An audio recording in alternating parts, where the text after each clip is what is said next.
தொடர்ந்து கற்பம் டியூஷன் சார்பாக அனைவருக்கும் வணக்கம். யூஜிடிஆர் கெமிஸ்ட்ரியில் யூனிட் 1ல் இன்றைக்கி வந்து பார்த்திங்க அப்படின்னா ionisation energy, electron affinity, electron negativity இதை தான் நம்ம பார்க்க போகிறோம். அதுக்கு முன்னாடி வந்து பார்த்திங்கன்னா ஐசோ எலக்ட்ரானிக் ஸ்பீசிஸ்னால் என்னென்னு பார்க்க போகிறோம். ஐசோ எலக்ட்ரானிக் ஸ்பீசிஸ் அப்படின்னா வந்து பார்த்திங்க அப்படின்னா நமக்கு கொடுத்துருக்கிற அந்த நெகட்டிவ் அண்ட் பாசிட்டிவ் ஆட்டம் இது எல்லாமே வந்து பார்த்திங்கன்னா ஒரே எலக்ட்ரானாக இருக்கும். அதை நம்ம அரேஞ்ச் பண்ணணும். இப்போ வந்து பார்த்திங்கன்னா நெகட்டிவில் எது அதிகமாக இருக்கோ அதுதான் வந்து பெரிய சைஸாக இருக்கும். அடுத்து வந்து பார்த்தா ஆட்டம், அதுக்கப்புறம் வந்து பார்த்திங்கன்னா கேட்டையான், இந்த ஆர்டரில் தான் இருக்கும். இப்போ நமக்கு இங்கே ஒரு ஆர்டர் கொடுத்துருக்காங்க பாருங்கள். O2 மைனஸ் நெகட்டிவில் எது அதிகமாக இருக்கோ அதுதான் வந்து பெரிய சைஸ். அதுக்கப்புறம் வந்து பார்த்திங்கன்னா மைனஸ், அதுக்கப்புறம் பார்த்திங்கன்னா ஆட்டம், அதுக்கப்புறம் ப்ளஸ்ஸில் எது பெருசாக இருக்கோ அதுதான் வந்து பார்த்திங்கன்னா மிக குறைவான சைஸில் இருக்கும். இப்போ அரேஞ்ச் பண்ண சொல்லியிருக்காங்க. அங்கே பாருங்கள், இந்த கேள்வியில் பாருங்கள். Cl minus, calcium 2 plus, sulphur 2 minus, potassium plus, argon இருக்குது. இதில் எது ப்ளஸில் இருக்கோ அதுதான் வந்து குறைவான சைஸ். இப்போ கால்சியம் 2 ப்ளஸ் தான் வந்து பெருசாக இருக்குது, அது ரொம்ப குறைவான சைஸ். அதுக்கப்புறம் பொட்டாசியம் ப்ளஸ், அதுக்கப்புறம் ஆர்கான், அதுக்கப்புறம் குளோரின் மைனஸ், அதுக்கப்புறம் சல்ஃபர் 2. இந்த மாதிரி தான் வந்து பார்த்திங்கன்னா ஐசோ எலக்ட்ரானிக் ஸ்பீசிஸை நம்ம அரேஞ்ச் பண்ணணும். அடுத்தது வந்து பார்த்திங்கன்னா அயனைசேஷன் எனர்ஜி. அயனைசேஷன் எனர்ஜின்றது என்ன அப்படின்னு பார்த்திங்க அப்படின்னா, அதாவது ஒரு ஆட்டத்திலிருந்து ஒரு எலக்ட்ரானை நீக்கி கேட்டையான் உருவாகிறத தான் நம்ம அயனைசேஷன் எனர்ஜின்னு சொல்லுவோம். இதுக்கான சிம்பிள் வந்து பார்த்திங்க அப்படின்னா I.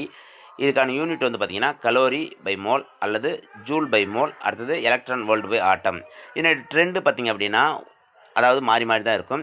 அதாவது லித்தியத்துக்கு அப்புறம் வந்து பார்த்திங்கன்னா பெர்லியத்துக்கு வந்து பார்த்திங்க அப்படின்னா போரானை விட பெர்லியம் அதிக அயனைசேஷன் எனர்ஜி இருக்குது. ஏன் அப்படின்னு பார்த்திங்க அப்படின்னா பெர்லியத்தில் 2s2 அப்படின்ற எலக்ட்ரானிக் அமைப்பு இருக்கிறதால அதிலிருந்து எலக்ட்ரானை நீக்கிறது கடினம். அடுத்தது வந்து பார்த்திங்கன்னா பெர்லியத்தை விட கார்பன் அதிகம், கார்பனை விட நைட்ரஜன் அதிகம். ஆனால் வந்து பாருங்கள் ஆக்சிஜனை விட நைட்ரஜன் அதிகம். ஏன்னா நைட்ரஜனில் வந்து பார்த்திங்க அப்படின்னா ஆஃப் ஃபீல்டு இருக்குது, அதனால் அதை நீக்கிறது ரொம்ப கஷ்டம். ஆக்சிஜனை விட ஃப்ளூரின் அதிகம், ஃப்ளூரினை விட நியான் ரொம்ப அதிகம். ஏன்னா நியானில் வந்து பார்த்திங்கன்னா முழுதும் நிரம்பிய எலக்ட்ரான் அமைப்பு இருக்கிறது தான் அதுக்கான காரணம். அடுத்தா பாருங்கள் எலக்ட்ரான் அஃபினிட்டின்றது பார்த்திங்க அப்படின்னா அயனைசேஷன் எனர்ஜிக்கு ஆப்போசிட். நம்ம அயனைசேஷன் எனர்ஜியில் ஒரு எலக்ட்ரானை நீக்கிட்டு பாசிட்டிவ் சார்ஜ் உருவாக்கணும். இங்கே எலக்ட்ரான் அஃபினிட்டியில் ஒரு எலக்ட்ரான் சேர்த்து அயனையானம் உருவாக்கணும்னா அதுதான் வந்து பார்த்திங்கன்னா எலக்ட்ரான் அஃபினிட்டி அப்படின்னு சொல்லுவோம். இங்கே பாருங்கள், இதுக்கான யூனிட்ஸ்லாம் வந்து பார்த்திங்க அப்படின்னா கலோரி பை மோல், அடுத்தா வந்து பார்த்திங்கன்னா ஜூல் பை மோல், அடுத்தது எலக்ட்ரான் வோல்ட் பை ஆட்டம். இதுதான் வந்து எலக்ட்ரான் அஃபினிட்டிக்கான யூனிட்ஸ். அடுத்தா வந்து பார்த்திங்கன்னா கம்ப்ளீட்டாக ஃபில்லான ஷெல்லுக்கு வந்து எலக்ட்ரான் அஃபினிட்டி 0வாக தான் இருக்கும். கம்ப்ளீட்டாக ஃபில்லான சப்ஷெல்லுக்கும் எலக்ட்ரான் அஃபினிட்டி 0வாக தான் இருக்கும். ஆஃப் ஃபில்டு சப்ஷெல் வந்து பார்த்திங்கன்னா அதுவும் 0வாக தான் இருக்கும். எலக்ட்ரான் அஃபினிட்டி வந்து பார்த்திங்கன்னா மெட்டலை விட நான் மெட்டலுக்கு அதிகமாக இருக்கும். ஏன்னா வந்து பார்த்திங்கன்னா அது நான் மெட்டல் எல்லாமே மோர் எலக்ட்ரோ நெகட்டிவிட்டி இருக்கிறதால அதுக்கான எலக்ட்ரான் அஃபினிட்டி அதிகமாக இருக்கும். ஹையஸ்ட் எலக்ட்ரான் அஃபினிட்டி வந்து பார்த்திங்கன்னா கோல்டுக்கு தான் அதிகமாக இருக்கும். அடுத்த வந்து பாருங்கள், இதில் சில கணக்குகள் பார்க்க போகிறோம். அடுத்த பாருங்கள், இந்த எலக்ட்ரான் அஃபினிட்டி அதிகமாக இருக்கிறது வந்து பார்த்திங்கன்னா குளோரினுக்கு அதிகமாக இருக்கும் ஃப்ளூரினை விட புரோமின், அதுக்கப்புறம் வந்து பார்த்திங்கன்னா அயோடின். இதுதான் வந்து இந்த சீரீஸில் இருக்கும். அடுத்து எலக்ட்ரான் நெகட்டிவிட்டி அப்படின்றதுக்கான சிம்பிள் வந்து பார்த்திங்கன்னா எக்ஸ் அப்படின்றத குறிப்போம். இதுக்கான டெஃபினிஷன் வந்து பார்த்திங்க அப்படின்னா 2 இருக்குது. அப்போ ஏபி அப்படின்னு 2 இருக்கும்போது இதில் ஏபியில் எதுக்கு அதிக பவர் இருக்கோ அதுதான் வந்து மைனஸ் ஆகிடும், எது குறைவாக இருக்கோ அது ப்ளஸ் ஆகிடும். இதுதான் வந்து எலக்ட்ரான் நெகட்டிவிட்டி அப்படின்னு சொல்கிறது. இதில் வந்து பாருங்கள், இதுக்கான யூனிட் வந்து எதுவும் இல்லை.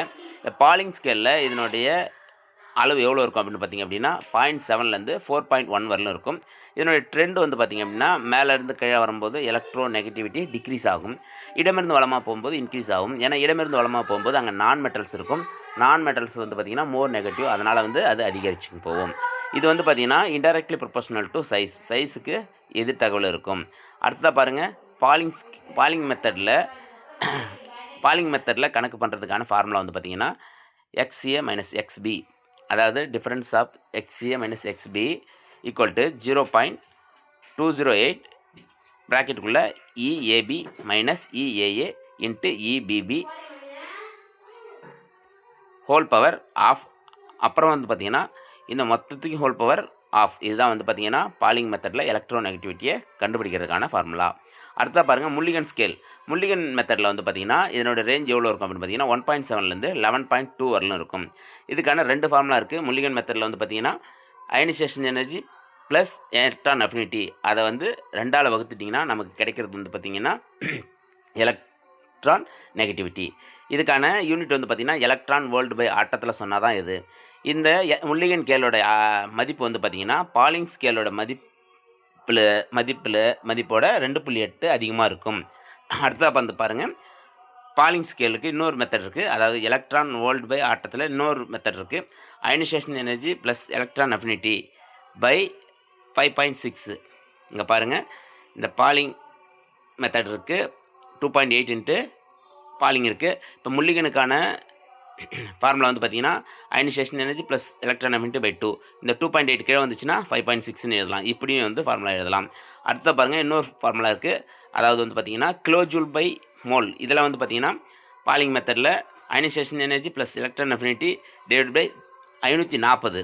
இதை போட்டோம் அப்படின்னா இது வந்து பார்த்திங்கன்னா கிலோஜூல் பை மோலுக்கான ஃபார்முலா. அடுத்ததாக வந்து பாருங்கள், இதில் ஒரு சில சம்ஸ் பார்ப்போம்.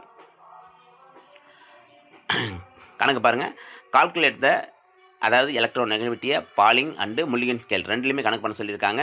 If ionisation and electron affinity for chlorine atom is 10.3 and 4.7 electron volt per ஆட்டம்னு கொடுத்துருக்காங்க.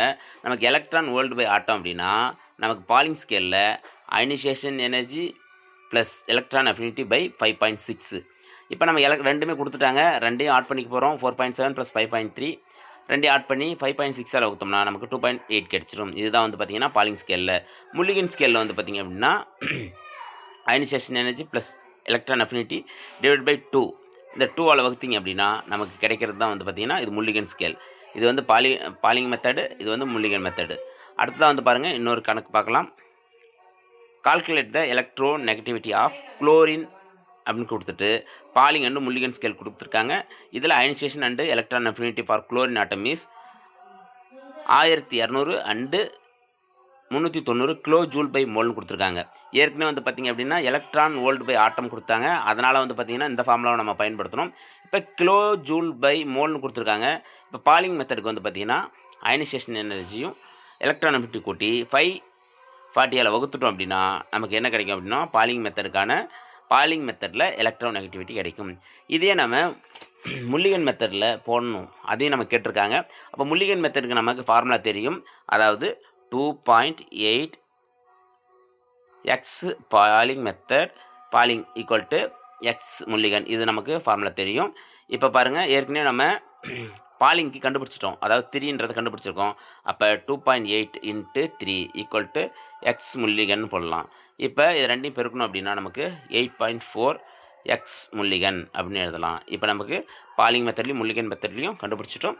அதாவது 2 மெத்தடில் இருக்குது. அதாவது எலக்ட்ரான் வோல்ட்டில் கேட்டாலும் நம்ம போடணும், கிலோ ஜூல் பை ஆட்டம்னு கேட்டாலும் போடணும். ஆனால் 2 வகையான ஃபார்முலாவும் வெவ்வேறு. அதை நீங்கள் தெளிவாக பார்த்துக்கணும்.